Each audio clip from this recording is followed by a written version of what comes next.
حضرت عمر بن خطاب رضی اللہ عنہ بیان کرتے ہیں، رسول اللہ صلی اللہ علیہ وآلہ وسلم نے فرمایا، تمام اعمال کا دار و مدار نیتوں پر ہے۔ ہر شخص کو وہی کچھ ملے گا جو اس نے نیت کی۔ بس جس شخص کی ہجرت اللہ اور اس کے رسول کی خاطر ہوئی تو اس کی ہجرت اللہ اور اس کے رسول صلی اللہ علیہ وآلہ وسلم کی خاطر، اور جس کی ہجرت حصول دنیا یا کسی عورت سے شادی کرنے کی خاطر ہوئی تو اس کی ہجرت اس کی خاطر ہے جس کی خاطر اس نے ہجرت کی۔ مشکات المصابیح حدیث نمبر 1۔ حضرت عمر بن خطاب رضی اللہ تعالی عنہ بیان کرتے ہیں، ہم ایک روز رسول اللہ صلی اللہ علیہ وسلم کی خدمت میں حاضر تھے کہ اس اثنا میں ایک آدمی ہمارے پاس آیا جس کے کپڑے بہت ہی سفید اور بال انتہائی سیاہ تھے۔ اس پر سفر کے آثار نظر آتے تھے، نہ ہم میں سے کوئی اسے جانتا تھا، حتیٰ کہ وہ دو زانو ہو کر نبی صلی اللہ علیہ وسلم کے سامنے بیٹھ گیا اور اس نے اپنے دونوں ہاتھ اپنی رانوں پر رکھ لیے اور کہا، محمد صلی اللہ علیہ وسلم اسلام کے متعلق مجھے بتائیں۔ آپ صلی اللہ علیہ وسلم نے فرمایا، اسلام یہ ہے کہ تم گواہی دو کہ اللہ کے سوا کوئی معبود برحق نہیں، اور یہ کہ محمد اللہ کے رسول ہیں، نماز قائم کرو، زکوٰۃ ادا کرو، رمضان کے روزے رکھو، اور اگر استطاعت ہو تو بیت اللہ کا حج کرو۔ اس نے کہا، آپ نے سچ فرمایا، ہمیں اس سے تعجب ہوا کہ وہ آپ سے پوچھتا ہے اور آپ کی تصدیق بھی کرتا ہے۔ اس نے کہا، ایمان کے بارے میں مجھے بتائیں۔ آپ صلی اللہ علیہ وسلم نے فرمایا، یہ کہ تم اللہ پر، اس کے فرشتوں، اس کی کتابوں، اس کے رسولوں اور یوم آخرت پر ایمان لاؤ، اور تم تقدیر کے اچھا اور برا ہونے پر ایمان لاؤ۔ اس نے کہا، آپ نے سچ فرمایا۔ پھر اس نے کہا، احسان کے بارے میں مجھے بتائیں۔ آپ صلی اللہ علیہ وسلم نے فرمایا، یہ کہ تم اللہ کی عبادت اس طرح کرو گویا تم اسے دیکھ رہے ہو، اور اگر تم اسے نہیں دیکھ سکے تو وہ یقیناً تمہیں دیکھ رہا ہے۔ اس نے کہا، قیامت کے بارے میں مجھے بتائیں۔ آپ صلی اللہ علیہ وسلم نے فرمایا، مسئول اس کے متعلق سائل سے زیادہ نہیں جانتا۔ اس نے کہا، اس کی نشانیوں کے بارے میں مجھے بتا دیں۔ آپ صلی اللہ علیہ وسلم نے فرمایا، یہ کہ لونڈی اپنی مالکہ کو جنم دے گی، اور یہ کہ تم ننگے پاؤں، ننگے بدن، تنگ دست بکریوں کے چرواہوں کو بلند و بالا عمارتوں کی تعمیر اور ان پر فخر کرتے ہوئے دیکھو گے۔ حضرت عمر رضی اللہ تعالیٰ عنہ نے فرمایا، پھر وہ شخص چلا گیا، میں کچھ دیر ٹھہرا، پھر آپ صلی اللہ علیہ وسلم نے مجھ سے پوچھا، عمر کیا تم جانتے ہو سائل کون تھا؟ میں نے عرض کیا، اللہ اور اس کے رسول بہتر جانتے ہیں۔ آپ صلی اللہ علیہ وسلم نے فرمایا، وہ جبرائیل تھے، وہ تمہیں تمہارا دین سکھانے کے لیے تمہارے پاس تشریف لائے تھے۔ مشکات المصابیح حدیث نمبر 2۔ حضرت ابو ہریرہ رضی اللہ تعالی عنہ نے اس حدیث کو کچھ الفاظ کے اختلاف کے ساتھ روایت کیا ہے۔ اس حدیث میں ہے، جب تم ننگے پاؤں، ننگے بدن، بہرے، گونگے لوگوں کو ملک کے بادشاہ دیکھو گے، اور یہ وقوع قیامت 5 چیزوں میں سے ہے جنہیں صرف اللہ ہی جانتا ہے۔ پھر آپ صلی اللہ علیہ وسلم نے یہ آیت تلاوت فرمائی، بے شک قیامت کا علم اللہ ہی کے پاس ہے اور وہی بارش نازل کرتا ہے۔ مشکات المصابیح حدیث نمبر 3۔ حضرت ابن عمر رضی اللہ تعالی عنہ بیان کرتے ہیں، رسول اللہ صلی اللہ علیہ وسلم نے فرمایا، اسلام کی بنیاد 5 چیزوں پر رکھی گئی ہے، گواہی دینا کہ اللہ کے سوا کوئی معبود برحق نہیں، اور یہ کہ محمد صلی اللہ علیہ وسلم اس کے بندے اور اس کے رسول ہیں، نماز قائم کرنا، زکوٰۃ ادا کرنا، حج کرنا، اور رمضان کے روزے رکھنا۔ مشکات المصابیح حدیث نمبر 4۔ حضرت ابو ہریرہ رضی اللہ تعالیٰ عنہ بیان کرتے ہیں، رسول اللہ صلی اللہ علیہ وسلم نے فرمایا، ایمان کی 70 سے کچھ زائد شاخیں ہیں، ان میں سے سب سے افضل یہ کہنا ہے کہ اللہ کے سوا کوئی معبود برحق نہیں، اور سب سے ادنا یہ ہے کہ راستے سے تکلیف دہ چیز کو ہٹا دینا، اور حیا بھی ایمان کی ایک شاخ ہے۔ مشکات المصابیح حدیث نمبر 5۔ حضرت عبداللہ بن عمرو رضی اللہ تعالیٰ عنہ بیان کرتے ہیں، رسول اللہ صلی اللہ علیہ وسلم نے فرمایا، مسلمان وہ ہے جس کی زبان اور ہاتھ سے مسلمان محفوظ رہیں، اور مہاجر وہ ہے جو اللہ کی منع کردہ چیزوں کو ترک کر دے۔ یہ صحیح بخاری کی روایت کے الفاظ ہیں، جبکہ صحیح مسلم کی روایت کے الفاظ ہیں، فرمایا کہ کسی آدمی نے نبی صلی اللہ علیہ وسلم سے دریافت کیا کون سا مسلمان بہتر ہے؟ آپ صلی اللہ علیہ وسلم نے فرمایا جس کی زبان اور ہاتھ سے مسلمان محفوظ ہوں۔ مشکات المصابیح حدیث نمبر 6۔ حضرت انس رضی اللہ تعالی عنہ بیان کرتے ہیں، رسول اللہ صلی اللہ علیہ وسلم نے فرمایا تم میں سے کوئی مومن نہیں ہو سکتا حتیٰ کہ میں اسے اس کے والد، اس کی اولاد اور تمام لوگوں سے زیادہ محبوب نہ ہو جاؤں۔ متفق علیہ۔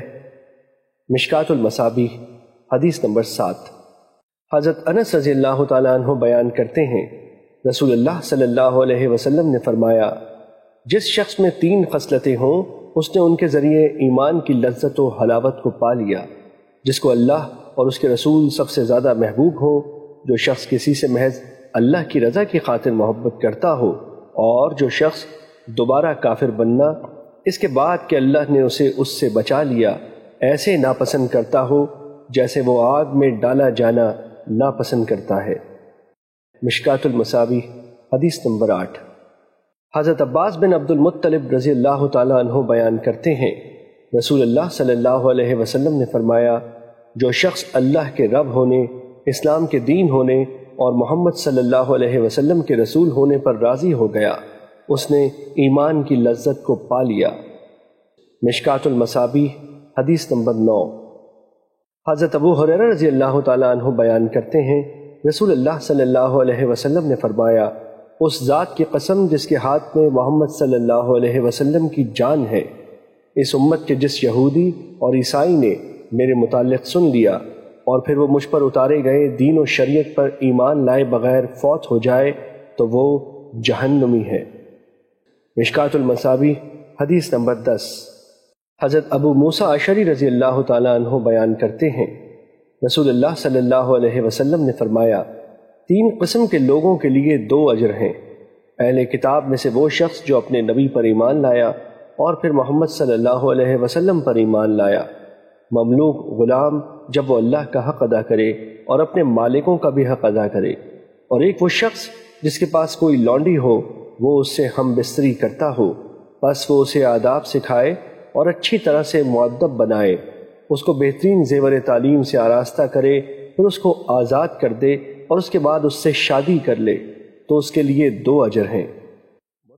مشکات المصابیح حدیث نمبر 11۔ حضرت ابن عمر رضی اللہ تعالیٰ عنہ بیان کرتے ہیں، رسول اللہ صلی اللہ علیہ وسلم نے فرمایا مجھے لوگوں سے قتال کرنے کا حکم دیا گیا ہے حتیٰ کہ وہ گواہی دیں کہ اللہ کے سوا کوئی معبود برحق نہیں، اور یہ کہ محمد صلی اللہ علیہ وسلم اللہ کے رسول ہیں، اور وہ نماز قائم کریں اور زکوٰۃ دیں۔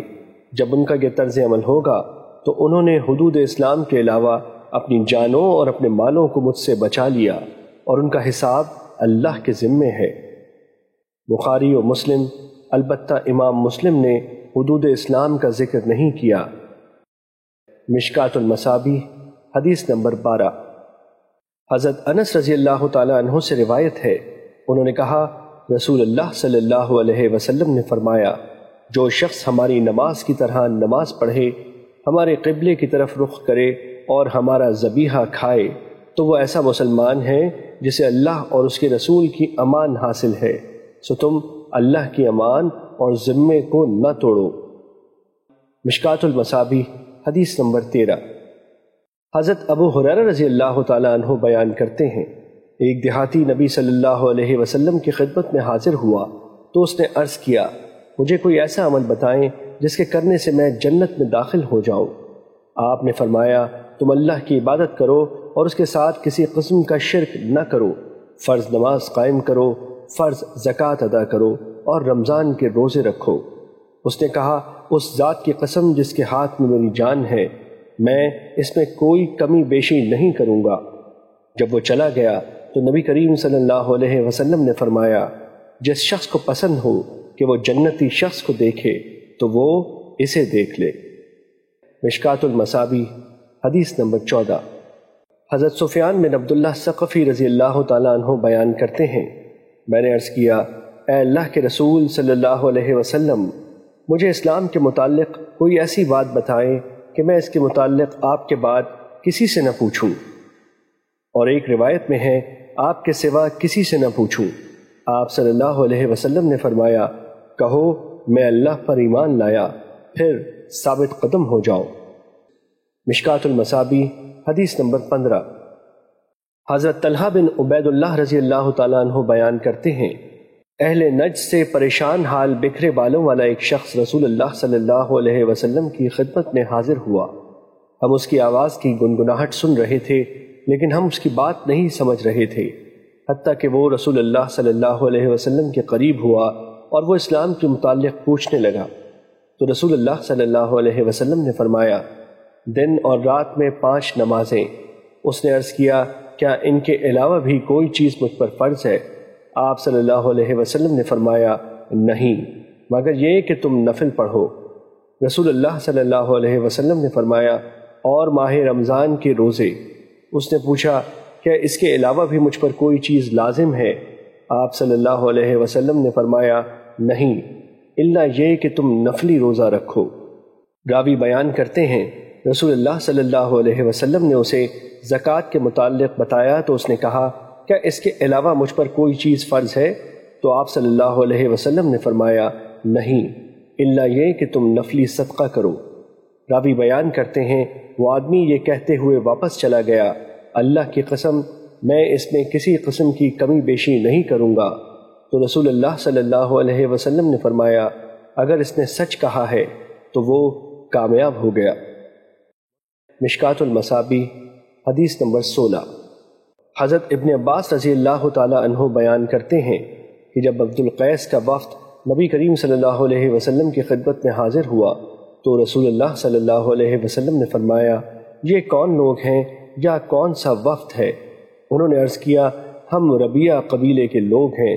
آپ صلی اللہ علیہ وسلم نے فرمایا، قوم یا وفد؟ خوش آمدید، تم کشادہ جگہ آئے اور تم رسوا ہوئے نہ نادم۔ انہوں نے عرض کیا، اے اللہ کے رسول، ہم صرف حرمت والے مہینوں میں آپ کی خدمت میں حاضر ہو سکتے ہیں۔ ہمارے اور آپ کے مابین مضر کے کفار کا یہ قبیلہ آباد ہے۔ آپ کسی فیصلہ کن امر کے متعلق حکم فرما دیں تاکہ ہم اپنے پچھلے ساتھیوں کو اس کے متعلق بتائیں اور ہم سب اس کی وجہ سے جنت میں داخل ہو جائیں۔ اور انہوں نے آپ سے مشروبات کے متعلق دریافت کیا تو آپ نے 4 چیزوں کے متعلق انہیں حکم فرمایا اور 4 چیزوں سے انہیں منع فرمایا۔ آپ نے ایک اللہ پر ایمان لانے کے متعلق انہیں حکم دیا، فرمایا، کیا تم جانتے ہو کہ ایک اللہ پر ایمان لانے سے کیا مراد ہے؟ انہوں نے عرض کیا، اللہ اور اس کے رسول بہتر جانتے ہیں۔ آپ صلی اللہ علیہ وسلم نے فرمایا، اس بات کی گواہی دینا کہ اللہ کے سوا کوئی معبود نہیں اور یہ کہ محمد صلی اللہ علیہ وسلم اللہ کے رسول ہیں۔ نماز قائم کرنا، زکوٰۃ ادا کرنا اور رمضان کے روزے رکھنا، اور یہ کہ تم مال غنیمت میں سے 5واں حصہ ادا کرو۔ اور آپ نے انہیں 4 چیزوں سے منع فرمایا۔ آپ نے بڑے مٹکوں، کدو سے بنے ہوئے پیالوں، لکڑی سے تراشے ہوئے لگن اور تارکول سے رنگے ہوئے روغنی برتنوں سے منع فرمایا، اور فرمایا، انہیں یاد رکھو اور اپنے پچھلے ساتھیوں کو ان کے متعلق بتا دو۔ بخاری مسلم۔ حدیث کے الفاظ بخاری کے ہیں۔ مشکات المصابیح حدیث نمبر 17۔ حضرت عبادہ بن صامت رضی اللہ تعالی عنہ بیان کرتے ہیں، رسول اللہ صلی اللہ علیہ وسلم نے جبکہ آپ کے صحابہ کرام کی ایک جماعت آپ کے ارد گرد تھی فرمایا، تم اس بات پر میری بیعت کرو کہ تم اللہ کے ساتھ کسی کو شریک نہیں بناؤ گے، تم چوری کرو گے نہ زنا کرو گے، تم اپنی اولاد کو قتل کرو گے نہ اپنی طرف سے کسی پر بہتان لگاؤ گے، اور نہ ہی معروف میں نافرمانی کرو گے۔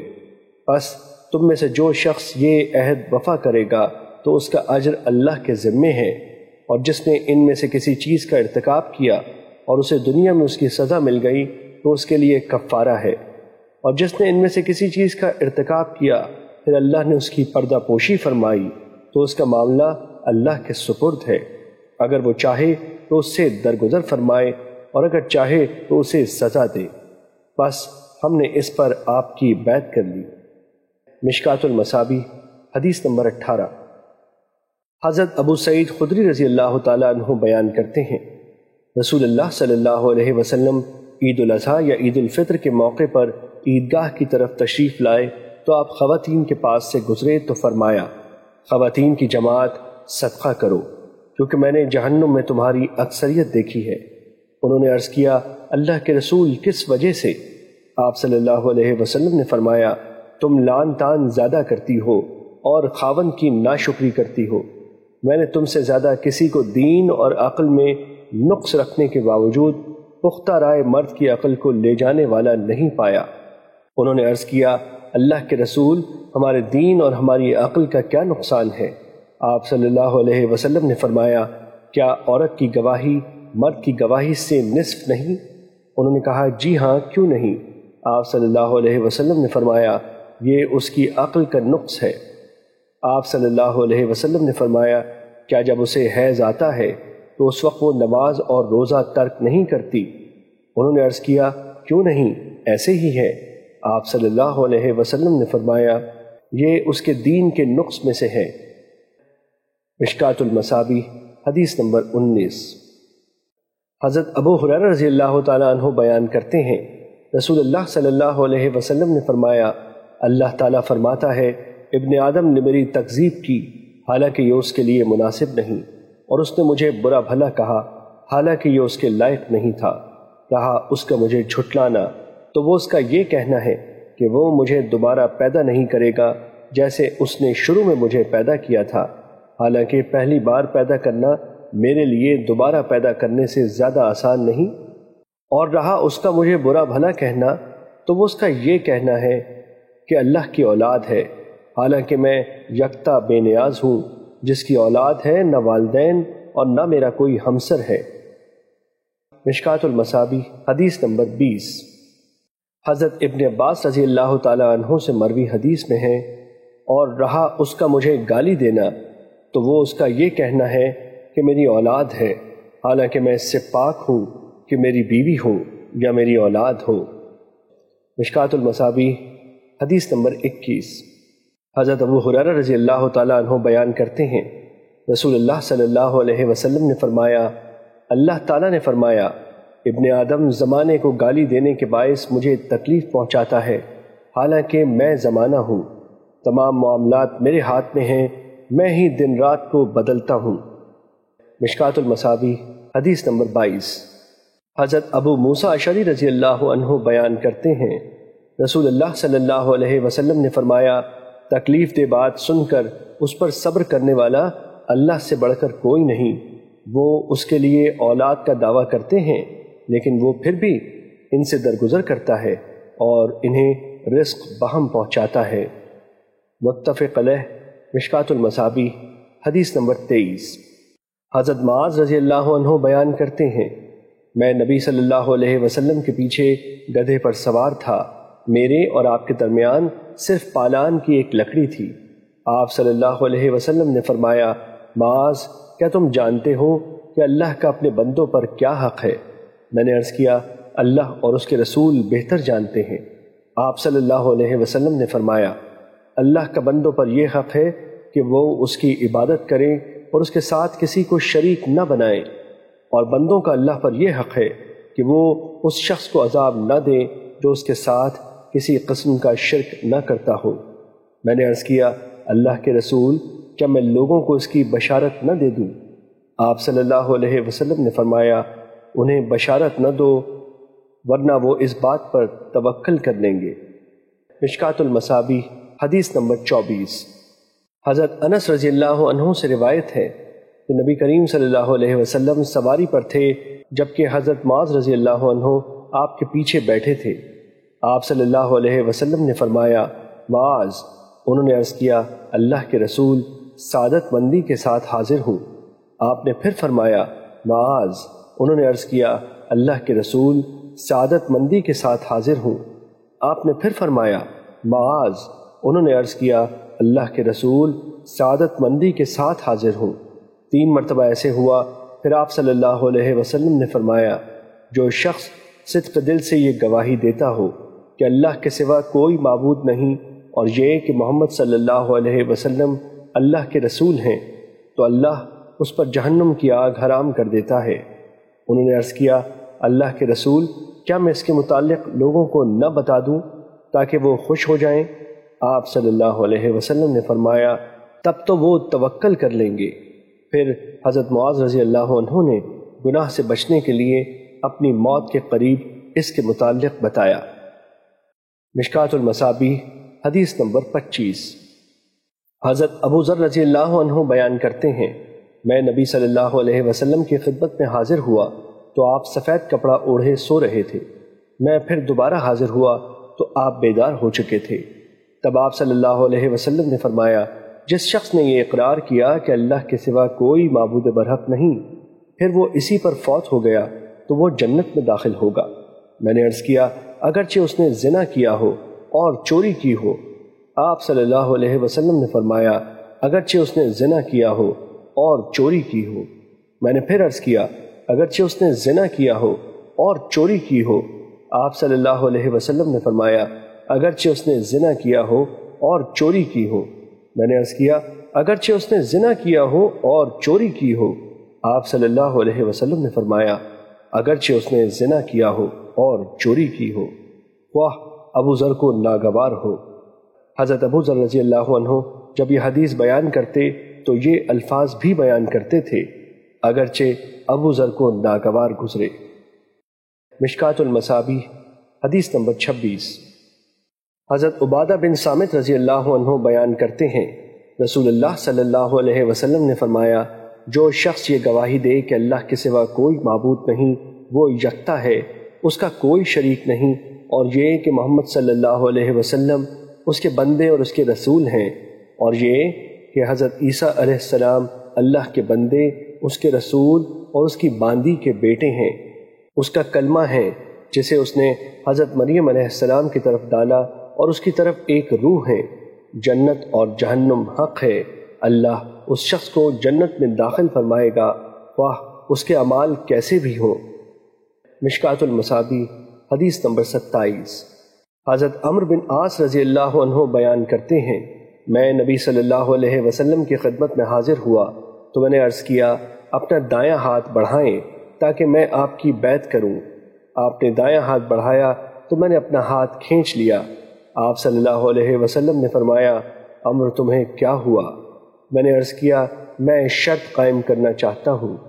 آپ صلی اللہ علیہ وسلم نے فرمایا، بتاؤ کیا شرط قائم کرنا چاہتے ہو؟ میں نے عرض کیا، یہ کہ مجھے بخش دیا جائے۔ آپ صلی اللہ علیہ وسلم نے فرمایا، عمرو کیا تمہیں معلوم نہیں کہ اسلام پہلے یعنی حالت کفر والے گناہ مٹا دیتا ہے؟ ہجرت اپنے سے پہلے کیے ہوئے گناہ مٹا دیتی ہے، اور بے شک حج بھی ان گناہوں کو مٹا دیتا ہے جو اس سے پہلے کیے ہوتے ہیں۔ اور ابو ہریرہ رضی اللہ تعالیٰ عنہ سے مروی 2 حدیثیں، اللہ تعالیٰ نے فرمایا، میں شرکا کے شرک سے بے نیاز ہوں، اور دوسری حدیث، کبر میری چادر ہے۔ میں ان دونوں حدیثوں کو انشاءاللہ تعالیٰ باب الریا اور باب الکبر میں بیان کروں گا۔ مشکات المصابیح حدیث نمبر 28۔ حضرت معاذ رضی اللہ عنہ بیان کرتے ہیں، میں نے عرض کیا، اللہ کے رسول مجھے کوئی ایسا عمل بتائیں جو مجھے جنت میں داخل کر دے اور جہنم سے دور کر دے۔ آپ صلی اللہ علیہ وسلم نے فرمایا، تم نے ایک بہت بڑی بات کے متعلق پوچھا ہے، لیکن وہ ایسے شخص کے لیے آسان ہے جس پر اللہ تعالیٰ اسے آسان فرما دے۔ تم اللہ کی عبادت کرو اور اس کے ساتھ کسی کو شریک نہ بناؤ، نماز قائم کرو، زکوٰۃ ادا کرو، رمضان کے روزے رکھو اور بیت اللہ کا حج کرو۔ پھر فرمایا، کیا میں تمہیں ابواب خیر کے متعلق نہ بتاؤں؟ روزہ ڈھال ہے، صدقہ گناہوں کو ایسے مٹا دیتا ہے جیسے پانی آگ کو بجھا دیتا ہے، اور رات کے اوقات میں آدمی کا نماز پڑھنا گناہوں کو مٹا دیتا ہے۔ پھر آپ نے سورہ سجدہ کی آیت تلاوت فرمائی۔ ترجمہ، ان کے پہلو بستروں سے دور رہتے ہیں، حتیٰ کہ آپ نے وہ عمل کیا کرتے تھے تک تلاوت مکمل فرمائی۔ پھر آپ صلی اللہ علیہ وسلم نے فرمایا، کیا میں تمہیں دین کی بنیاد، اس کے ستون اور اس کی چوٹی کے متعلق نہ بتاؤں؟ میں نے عرض کیا، کیوں نہیں اللہ کے رسول، ضرور بتائیں۔ آپ صلی اللہ علیہ وسلم نے فرمایا، دین کی بنیاد اسلام ہے، اس کا ستون نماز اور اس کی چوٹی جہاد۔ پھر فرمایا، کیا میں تمہیں ان سب سے بڑی چیز کے متعلق نہ بتاؤں؟ میں نے عرض کیا کیوں نہیں اللہ کے نبی ضرور بتائیں۔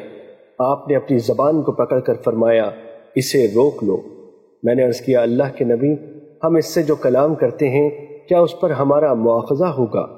آپ صلی اللہ علیہ وسلم نے فرمایا معاذ تیری ماں تجھے گم پائے، لوگوں کو ان کی زبانوں کی کاٹ ہی ان کے چہروں یا نتنوں کے بل جہنم میں گرائے گی۔ مشکات المصابیح حدیث نمبر 29۔ حضرت ابو امامہ رضی اللہ عنہ بیان کرتے ہیں رسول اللہ صلی اللہ علیہ وسلم نے فرمایا جس شخص نے اللہ کے لیے محبت کی، اللہ کی خاطر بغض رکھا، اللہ کی رضا کی خاطر عطا کیا اور اللہ کے لیے روک لیا تو اس نے ایمان مکمل کر لیا۔ مشکات المصابیح حدیث نمبر 30۔ اور امام ترمذی رحمۃ اللہ علیہ نے حضرت معاذ بن انس رضی اللہ عنہ سے الفاظ کی تقدیم و تاخیر کے ساتھ اسے یوں روایت کیا ہے اس شخص نے اپنا ایمان مکمل کر لیا۔ مشکات المصابیح حدیث نمبر 31۔ حضرت ابو ہریرہ رضی اللہ تعالیٰ عنہ بیان کرتے ہیں رسول اللہ صلی اللہ علیہ وسلم نے فرمایا مسلمان وہ ہے جس کی زبان اور جس کے ہاتھ سے مسلمان محفوظ رہیں، اور مومن وہ ہے جس سے لوگ اپنی جانوں اور مالوں کے بارے میں بے خوف اور پر امن ہو۔ مشکات المصابیح حدیث نمبر 33۔ حضرت امام بیہقی نے فضالہ اور مجاہد کی روایت سے یہ اضافہ نقل کیا ہے مجاہد وہ ہے جو اللہ کی اطاعت کے بارے میں اپنے نفس سے جہاد کرے، جبکہ مہاجر وہ ہے جو خطاؤں اور گناہوں سے کنارہ کش ہو جائے۔ مشکات المصابیح حدیث نمبر 34۔ حضرت انس رضی اللہ تعالیٰ عنہ بیان کرتے ہیں رسول اللہ صلی اللہ علیہ وسلم جب بھی ہمیں خطاب کرتے تو فرماتے جس شخص میں امانت نہیں اس کا ایمان ہی نہیں، اور جس شخص کا عہد نہیں اس کا کوئی دین ہی نہیں۔ مشکات المصابیح حدیث نمبر 35۔ حضرت عبادہ بن صامت رضی اللہ تعالیٰ عنہ بیان کرتے ہیں میں نے رسول اللہ صلی اللہ علیہ وسلم کو فرماتے ہوئے سنا جو شخص گواہی دے کہ اللہ کے سوا کوئی معبود برحق نہیں اور محمد صلی اللہ علیہ وسلم اللہ کے رسول ہیں، اللہ نے اس کو جہنم پر حرام کر دیا ہے۔ مشکات المصابیح حدیث نمبر 36۔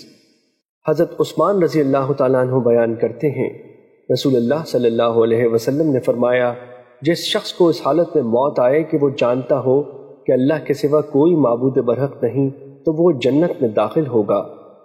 مشکات المصابیح حدیث نمبر 37۔ حضرت جابر رضی اللہ تعالیٰ عنہ بیان کرتے ہیں رسول اللہ صلی اللہ علیہ وسلم نے فرمایا 2 خصلتیں باعث موجب ہیں۔ کسی شخص نے عرض کیا اللہ کے رسول وہ 2 موجب کیا ہیں؟ آپ صلی اللہ علیہ وسلم نے فرمایا جو شخص اللہ کے ساتھ شرک کرتا ہوا فوت ہو جائے تو وہ جہنم میں داخل ہوگا، اور جو شخص اس حال میں فوت ہو کہ وہ اللہ کے ساتھ کسی کو شریک نہ بناتا ہو تو وہ جنت میں داخل ہوگا۔ مشکات المصابیح حدیث نمبر 38۔ حضرت ابو ہریرہ رضی اللہ تعالیٰ عنہ بیان کرتے ہیں ہم رسول اللہ صلی اللہ علیہ وسلم کے ارد گرد بیٹھے ہوئے تھے جبکہ حضرت ابو بکر اور حضرت عمر رضی اللہ تعالیٰ عنہما صحابہ کی ایک جماعت کے ساتھ ہمارے ساتھ تھے کہ رسول اللہ صلی اللہ علیہ وسلم ہمارے پاس سے اٹھ کر چلے گئے۔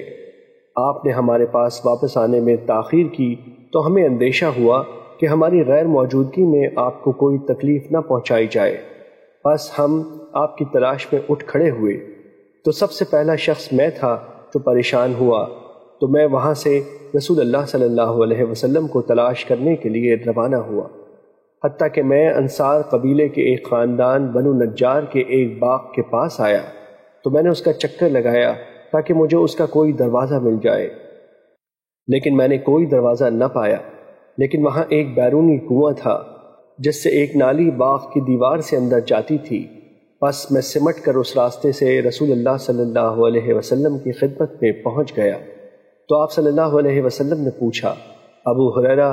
میں نے عرض کیا جی ہاں اللہ کے رسول۔ آپ صلی اللہ علیہ وسلم نے فرمایا تمہیں کیا ہوا کہ یہاں چلے آئے؟ میں نے عرض کیا آپ ہمارے پاس تشریف فرما تھے، آپ اٹھ کر آ گئے اور ہمارے پاس واپس آنے میں تاخیر کی تو ہمیں اندیشہ ہوا کہ ہماری غیر موجودگی میں آپ کو کوئی تکلیف نہ پہنچائی جائے، بس ہم گھبرا گئے، میں پہلا شخص تھا جو پریشانی کا شکار ہوا۔ بس میں اس باغ کے پاس پہنچا تو میں سکڑ کر اس نالے کے ذریعے اندر آ گیا جس طرح لومڑ سکڑ اور سمٹ جاتا ہے، اور وہ لوگ میرے پیچھے ہیں۔ اور آپ صلی اللہ علیہ وسلم نے اپنے نالین مبارک مجھے دے کر فرمایا، اے ابو ہریرہ، میرے یہ جوتے لے جاؤ، اور اس دیوار کے باہر ایسا جو شخص تمہیں ملے جو دل کے یقین کے ساتھ گواہی دیتا ہو کہ اللہ کے سوا کوئی معبود برحق نہیں، تو اسے جنت کی بشارت دے دو۔ تو سب سے پہلے حضرت عمر رضی اللہ تعالیٰ عنہ سے ملاقات ہوئی۔ انہوں نے پوچھا، ابو ہریرہ، یہ دونوں جوتے کیسے ہیں؟ میں نے کہا، یہ دونوں جوتے رسول اللہ صلی اللہ علیہ وسلم کے ہیں۔ آپ نے یہ دے کر مجھے بھیجا ہے کہ میں ایسے جس شخص سے ملوں جو دل کے یقین کے ساتھ گواہی دیتا ہو کہ اللہ کے سوا کوئی معبود برحق نہیں، میں اسے جنت کی بشارت دوں۔ یہ سن کر حضرت عمر رضی اللہ تعالیٰ عنہ نے میرے سینے پر مارا تو میں سرین کے بل گر پڑا۔ انہوں نے کہا، ابو ہریرہ، واپس چلے جاؤ۔ میں روتا ہوا رسول اللہ صلی اللہ علیہ وسلم کی خدمت میں واپس آیا، جبکہ حضرت عمر رضی اللہ تعالیٰ عنہ بھی میرے پیچھے پیچھے چلے آئے۔ رسول اللہ صلی اللہ علیہ وسلم نے فرمایا، ابو ہریرہ، تمہیں کیا ہوا؟ میں نے عرض کیا، میں حضرت عمر رضی اللہ عنہ سے ملا تو انہوں نے میرے سینے پر اس زور سے مارا کہ میں سرین کے بل گر پڑا، اور کہا کہ واپس چلے جاؤ۔ رسول اللہ صلی اللہ علیہ وسلم نے فرمایا، عمر، تمہیں ایسا کرنے پر کس چیز نے آمادہ کیا؟ انہوں نے عرض کیا، اللہ کے رسول، میرے والدین آپ پر قربان ہوں۔ کیا آپ نے اپنے جوتے دے کر ابو ہریرہ کو بھیجا تھا کہ تم جس ایسے شخص کو ملو جو دل کے یقین کے ساتھ گواہی دیتا ہو کہ اللہ کے سوا کوئی معبود برحق نہیں، اس کو جنت کی خوشخبری سنا دو؟ آپ صلی اللہ علیہ وسلم نے فرمایا، ہاں۔ انہوں نے عرض کیا، آپ ایسے نہ کریں، مجھے اندیشہ ہے کہ لوگ اس بات پر توکل کر لیں گے، آپ انہیں چھوڑ دیں تاکہ وہ عمل کرتے رہیں۔ تو رسول اللہ صلی اللہ علیہ وسلم نے فرمایا، انہیں اپنے حال پر چھوڑ دو تاکہ عمل کرتے رہیں۔ مشکات المصابیح، حدیث نمبر 39۔ حضرت مقداد رضی اللہ تعالیٰ عنہ سے روایت ہے کہ انہوں نے رسول اللہ صلی اللہ علیہ وسلم کو فرماتے ہوئے سنا، اللہ روئے زمین کے ہر شہر و بستی کے ہر گھر میں کلمہ اسلام داخل فرما دے گا، خواہ اسے کوئی عزت کے ساتھ قبول کرے یا ذلت کے ساتھ زندہ رہے۔ وہ لوگ جنہیں اللہ عزت عطا فرمائے گا تو وہ ان کو اس کا اہل یعنی محافظ بنا دے گا، یا ان کو ذلیل کر دے گا تو وہ اس کی اطاعت اختیار کر لیں گے۔ میں نے کہا، گویا دین پورے کا پورا اسی کا ہو جائے گا۔ مشکات المصابیح، حدیث نمبر 42۔ حضرت وہب بن منبہ رضی اللہ عنہ سے روایت ہے، انہیں کہا گیا، کیا لا الہ الا اللہ، اللہ کے سوا کوئی معبود برحق نہیں، جنت کی چابی نہیں؟ انہوں نے کہا، کیوں نہیں؟ لیکن ہر چابی کے دندانے ہوتے ہیں، اگر تم دندان والی چابی لاؤ گے تو آپ کے لیے اسے کھول دیا جائے گا، ورنہ نہیں کھولا جائے گا۔ مشکات المصابیح، حدیث نمبر 43۔ حضرت ابو ہریرہ رضی اللہ تعالیٰ عنہ بیان کرتے ہیں، رسول اللہ صلی اللہ علیہ وسلم نے فرمایا، جب تم میں سے کوئی اپنے اسلام کو سنوار لے تو اس کا ہر نیک عمل 10 گنا سے 700 گنا تک بڑھا کر لکھا جائے گا، جبکہ اس کی ہر برائی اتنی ہی لکھی جائے گی حتیٰ کہ وہ اللہ سے جا ملے۔ مشکات المصابیح، حدیث نمبر 44۔ حضرت ابو امامہ رضی اللہ عنہ سے روایت ہے کہ کسی آدمی نے رسول اللہ صلی اللہ علیہ وسلم سے دریافت کیا، ایمان کیا ہے؟ آپ صلی اللہ علیہ وسلم نے فرمایا، جب تیری نیکی تجھے خوش کر دے اور تیری برائی تجھے غمگین کر دے تو مومن ہے۔ اس نے عرض کیا، اللہ کے رسول، تو گناہ کیا ہے؟ آپ صلی اللہ علیہ وسلم نے فرمایا، جب کوئی چیز تیرے دل میں کھٹکے تو اسے چھوڑ دو۔